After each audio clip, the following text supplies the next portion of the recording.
सोचिए जरा, एक पूरी की पूरी दुनिया जो हजारों साल तक हमारी नजरों से ओझल थी। आज हम बात कर रहे हैं हड़प्पा सभ्यता की, यानी सिंधु घाटी की उसी खोई हुई दुनिया की। ये एक ऐसा सवाल है जो आज भी बड़े बड़े इतिहासकारों और आर्कियोलॉजिस्ट को हैरान कर देता है। और आज हम इसी रहस्य की परतों को खोलने की कोशिश करेंगे। मतलब ये कोई छोटी मोटी बस्ती नहीं थी, बल्कि एक जबरदस्त विशाल सभ्यता थी। इसके शहर, इसका व्यापार, इसकी संस्कृति, सब कुछ चौंका देने वाला था। और फिर भी इसे भुला दिया गया। तो ये खोई हुई दुनिया फिर से सामने आई कैसे? इसकी कहानी किसी बेहतरीन जासूसी नॉवल से कम नहीं है। जरा इस बात पर गौर कीजिए।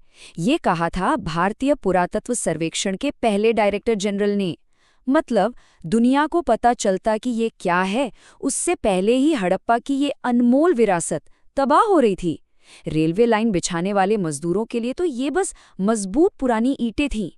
दिलचस्प बात तो ये है कि जब कनिंघम को हड़प्पा की पहली मोहर मिली तो वो खुद भी इसका राज समझ नहीं पाए। उन्हें लगा कि ये किसी जाने पहचाने दौर की चीज होगी, क्योंकि ये उनके इतिहास के ज्ञान में कहीं फिट ही नहीं हो रही थी। लेकिन सच को भला कौन ज्यादा दिन तक छिपा सकता है? 20वीं सदी की शुरुआत होते होते कहानी ने एक ऐसा मोड़ लिया जिसने सब कुछ बदल दिया। देखिए, ये किसी एक इंसान का काम नहीं था। ये तो एक पहेली की तरह था जिसके टुकड़े धीरे धीरे जुड़ रहे थे। पहले दयाराम साहनी को हड़प्पा में पुरानी मुहरें मिली। फिर कमाल देखिए, राखाल दास बनर्जी को ठीक वैसी ही मुहरें 483 किलोमीटर दूर मोहनजोदाड़ो में मिल गईं। बस यहीं से जॉन मार्शल ने इन कड़ियों को जोड़ा और 1924 में दुनिया को बताया कि हमें एक पूरी की पूरी नई प्राचीन सभ्यता मिल रही है। तो जब कोई आर्कियोलॉजिस्ट संस्कृति या कल्चर कहता है तो उसका मतलब यही होता है। ये वो खास चीजें हैं जो हमें बताती हैं कि वो लोग कौन थे और उनका रहन सहन कैसा था। तो चलिए, अब जब ये सभ्यता मिल ही गई है तो देखते हैं कि इसके खंडर हमें उन लोगों की जिंदगी के बारे में क्या-क्या बताते हैं। ये आंकड़ा देखिए, लगभग 13 लाख वर्ग किलोमीटर।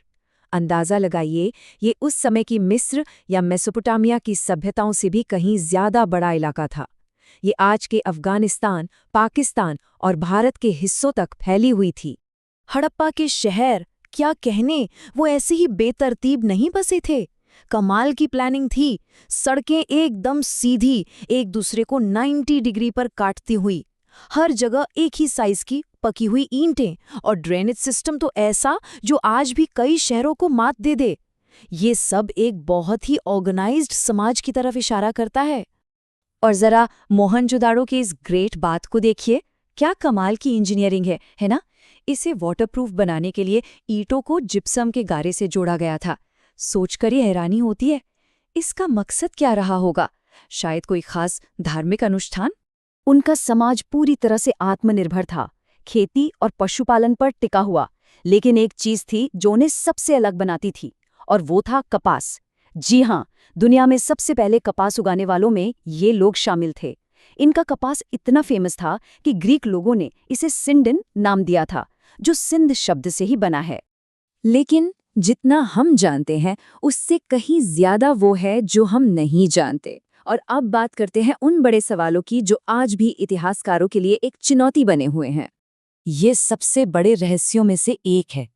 मिस्र में फेरो थे, मेसोपोटामिया में राजा थे, हड़प्पा में कौन था? यही तो पहेली है। हमें शासकों का कोई साफ सबूत ही नहीं मिलता, न कोई बड़े बड़े महल, न कोई शाही कब्रें। वो जो एक मशहूर मूर्ति है पुजारी राजा की, वो भी बस एक अंदाजा है, एक नाम जो हमने दिया है। तो क्या वहाँ व्यापारियों का राज था या कोई शासक था ही नहीं? इन सारे सवालों का जवाब शायद हमें मिल जाता अगर हम उनकी लिखावट पढ़ पाते। और यही हमारी समझ के रास्ते में सबसे बड़ी रुकावट है। उनकी लिपि, जो हजारों मोहरों पर मिली है, उसे आज तक कोई पढ़ नहीं पाया है। जरा सोचिए, अगर ये पढ़ी जा सके तो उनके समाज, धर्म और शासन के कितने राज खुल जाएंगे। और ये हमें अपने आखिरी और शायद सबसे गहरे रहस्य की तरफ ले जाता है। आखिर इतनी महान सभ्यता का हुआ क्या? आजकल जो ज्यादातर थियोरीज हैं वो पर्यावरण की तरफ इशारा करती हैं। हो सकता है मौसम बदल गया हो, सूखा पड़ने लगा हो जिससे खेती मुश्किल हो गई, या फिर जिन नदियों के सहारे ये शहर बसे थे वो सूख गईं या उन्होंने अपना रास्ता बदल लिया। ऐसे में शहर वीरान तो होने ही थे। हाँ, ये बताना भी जरूरी है कि एक पुरानी थियरी थी आर्यन आक्रमण की, कि बाहर से आए लोगों ने इस सभ्यता को खत्म कर दिया। लेकिन अब ज्यादातर एक्सपर्ट्स इसे नहीं मानते, क्योंकि किसी बड़े हमले या लड़ाई के कोई खास सबूत मिलते ही नहीं है। वजह जो भी रही हो, नतीजा साफ था। एक एक करके वो शानदार शहर खाली हो गए। लोग छोटी छोटी बस्तियों में जाकर बस गए, और हड़प्पा संस्कृति की जो खास पहचान थी, उनकी लिखाई, उनकी मोहरें, उनकी शहरी प्लानिंग, वो सब कुछ वक्त की धूल में खो गया। और इसी सवाल के साथ हम आज की बात खत्म करते हैं। जब तक हम उनकी भाषा को समझ नहीं लेते, सिंधु घाटी की दुनिया का एक बहुत बड़ा हिस्सा शायद हमेशा के लिए एक राज ही बना रहेगा।